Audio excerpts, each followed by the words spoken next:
Good day everyone, here's an introduction to the UOP Platforming Process. The first unit went on stream in 1949. The UOP Platforming Process upgrades naphtha to high-octane motor fuels which will be used in petroleum and aromatics that will be going to the petrochemicals production. This process has since been applied to the LPG production and highly purity aromatics.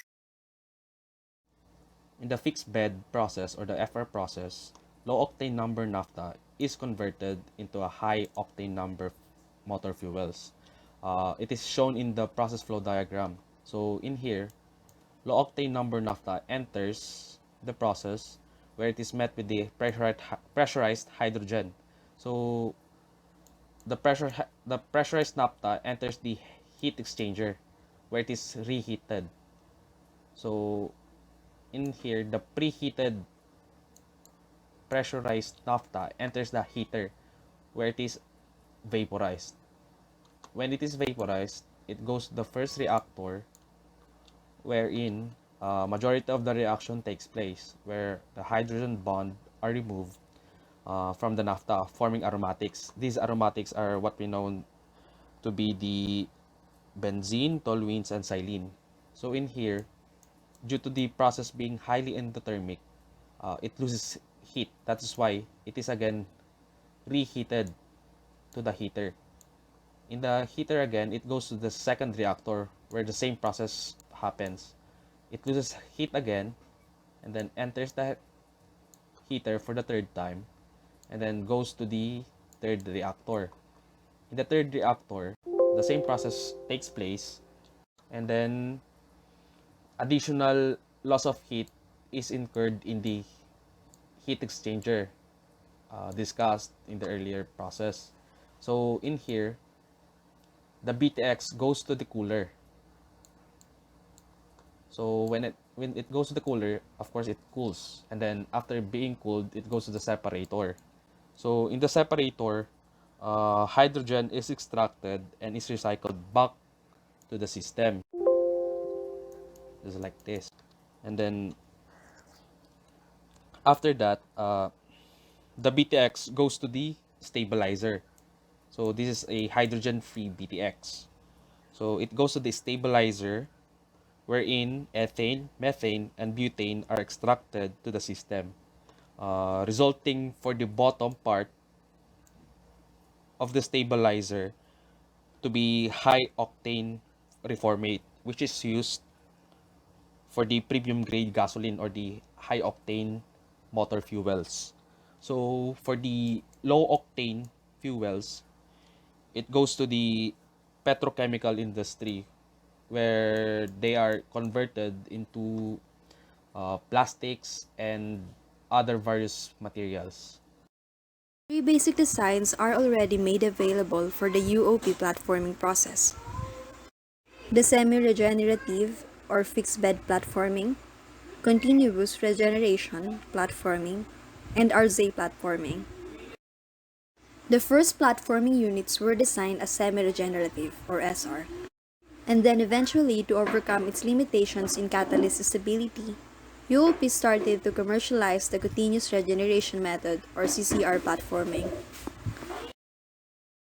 The main difference between the two designs is the regeneration and catalyst in the reactors. In SR platforming, to regenerate the catalyst, the reactors has to be taken offline and then put back into service. While in CCR, the regeneration of catalyst is continuous in a way that the catalyst is continuously removed from the last reactor, regenerated in a controlled environment, and then transferred back to the first reactor. This was made possible because in CCR, the reactors are arranged in stacks, as shown in the figure. In general, the only advantage that SR platforming has over CCR is its lower initial cost. If you are a smaller scale petroleum producer, this can be utilized. Anyway, many SR platforming units are designed to accommodate transitions between SR and CCR platforming units. So the SR platforming unit can be later converted to meet the future operating requirements.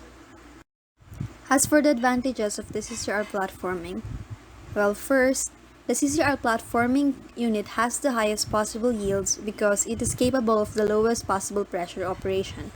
If operated at the same conditions, the SR platforming catalyst is completely deactivated after only a few days of operation. In contrast, the high catalyst coking rate is easily managed in CCR platforming by continuously regenerating the catalyst. Both hydrogen and the C5 yields are maximized with the CCR platforming process. Second, equally important to high yields in the economics of reforming are constant non-declining yields. Yields decline steadily from the beginning to the end of a cycle in SR platforming as the catalyst is deactivated by coke deposition. With the CCR platforming process, the reformate, aromatics, and hydrogen yields remain constant. This result is particularly important for the downstream users because inconsistent quality can lead to their products not meeting specifications. The constancy of the yields is achieved by the CCR section, which ensures proper redispersion of the metals and chloride balance to maintain fresh catalyst activity. Third advantage is CCR platforming units have higher on-stream efficiency and are able to handle upset scenarios without long-term shutdown or significant decline in performance. For example, a compressor trip or feed upset scenario can lead to significant problems with the SR platforming unit because of increased coke levels, which inevitably shorten catalyst cycle length. However, the continuous regeneration of catalysts in the CCR platforming unit allows for faster resumption of normal operations. The independent operation of the reactor and catalyst regeneration sections and the robust design of the CCR platforming unit enable the greater on-stream availability for the CCR platforming unit. And lastly, since the catalyst is not regenerated in situ, the reactor section operates only in its primary function of providing the catalytic environment for the reforming reactions. It is therefore not exposed to harsh regeneration conditions and is less prone to corrosion and fouling than SR platforming. Another UOP platforming design is the RZ platforming. In here, we use a new type of catalyst called RZ100. It yields benzene and toluene from naphtha feedstocks. The RZ process is ideally suited for use in aromatics production facilities, especially when large amounts of benzene are required. The RZ platforming process is similar in configuration to other platforming processes. However, the greater conversion of C6 and C7 hydrocarbons translates to higher heats. If maximum yields of benzene and toluene are desired, a 5-reactor system is usually employed as shown in the simplified flow schematic shown. Although CCR platforming is the most efficient process for producing silenes from heavier naphtha fractions, the conversion of C6 and C7 paraffins to aromatics is normally below 50% even at low pressure. The RZ100 catalyst offers high aromatic selectivity even when processing the most difficult C6 and C7 paraffin feed components. To get the desired yields of the different hydrocarbons, designs of combined CCR and RZ platforming such as split flow case are utilized.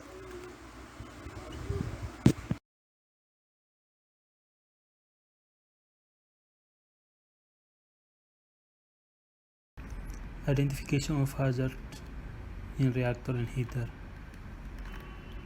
These are identification hazards in both reactor and heater. Those are chlorine, sulfur, corrosion, noise, and heat.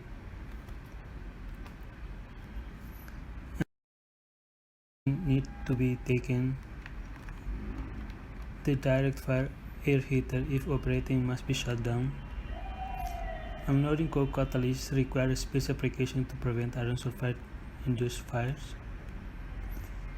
Operating temperature and presence of hydrogen, the hydrogen sulfide content of the feedstock must be strictly controlled to a minimum to reduce the possibility of severe corrosion.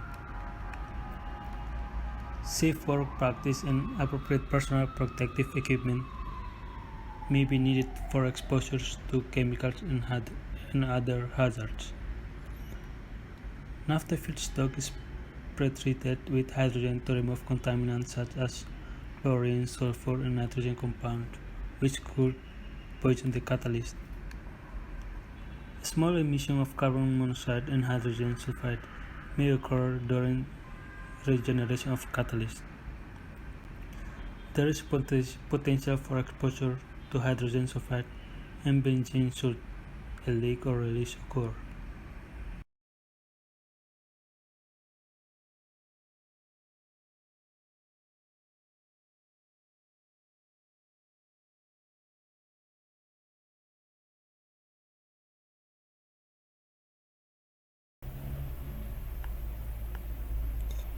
Stabilizer. A separator liquid is pumped to a product stabilizer where the more volatile light hydrocarbons are fractioned from the high-octane liquid product. Since the stabilizer contains hydrocarbons, a spill or leakage in the stabilizer may catch fire if exposed to a high-temperature environment. A zeolite reforming catalysts are more sensitive to sulfur poisoning. Suggested actions: remote or automatic gauging and sampling, blowdown valves, tank sampling taps. For zeolite reforming catalysts, sulfur scavenger system is used to maintain the sulfur concentration below 0.1 ppm. Feed effluent exchanger.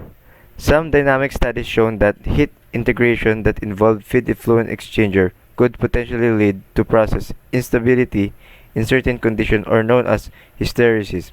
Hysteresis phenomenon may result asset losses like explosion, leakage, and losing material integrity. Suggested actions. One of the solutions that proposed to prevent this phenomenon is installing trim heater in the reactor system.